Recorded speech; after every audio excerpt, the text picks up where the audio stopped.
What is up, guys? Welcome back to the channel. Okay, quick question. How many times have you cracked your screen this year? Once, twice. We spend $1,000 on glass sandwiches that break if you look at them wrong. But, do you remember the legend? The tank, the brick, the phone that could literally survive a nuclear apocalypse. I'm talking about Nokia, and rumor has it, the king is coming back from the dead. The internet is blowing up over leaks of the Nokia 7610 5G. We're talking 108 megapixels, physical keys, and a battery that lasts longer than your last relationship, all for less than $100. Is this the deal of the century or just a nostalgia dream?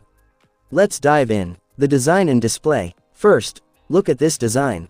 It is weird, and I kind of love it. Nokia, or HMD Global, is reportedly trying to bridge the gap between 2003 and 2026. On the front, you've allegedly got a 4.95-inch LCD display.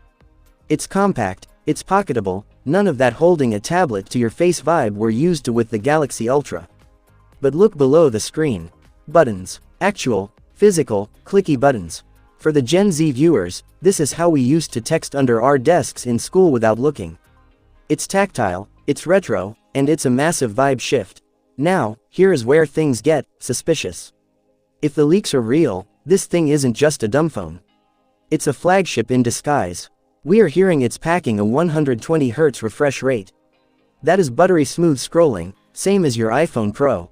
The camera. In 2026, if your camera sucks, your phone sucks. Nokia knows this. The rumors point to a massive 108 megapixel main sensor. They're pairing that with an ultra-wide and a macro lens. Plus, a 16 megapixel selfie shooter.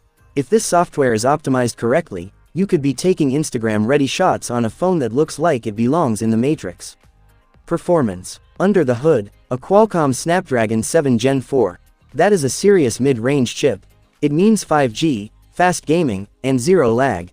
But guys, a Snapdragon 7 Gen 4 with a physical keyboard. That's like putting a Ferrari engine in a go-kart. It's insane, but if they pull it off, it's a total game changer for the digital detox crowd. Battery backup. But here is the headline. The one stat that matters. 6,000 mAh. Most flagships today have 5,000. This thing has 6,000. Combined with that smaller screen, you are looking at 3, maybe 4 days of battery life. You could go camping for a weekend and leave the charger at home. Price and launch date. And the price, $90. For a 5G phone. With a 108 megapixel camera. Here is my hot take. If this price is real, Nokia isn't just competing, they are breaking the market. But, that price sounds incredibly aggressive for these specs. I'd expect closer to $300, but hey, we can dream. So, the million-dollar question, is the Nokia 7610 5G the ultimate burner phone, or the daily driver we've all been waiting for? I want to hear from you. Are you strictly team touchscreen, or do you miss the satisfying click of a real keypad? And if this actually drops for $90, are you buying one as a backup? Let me know in the comments.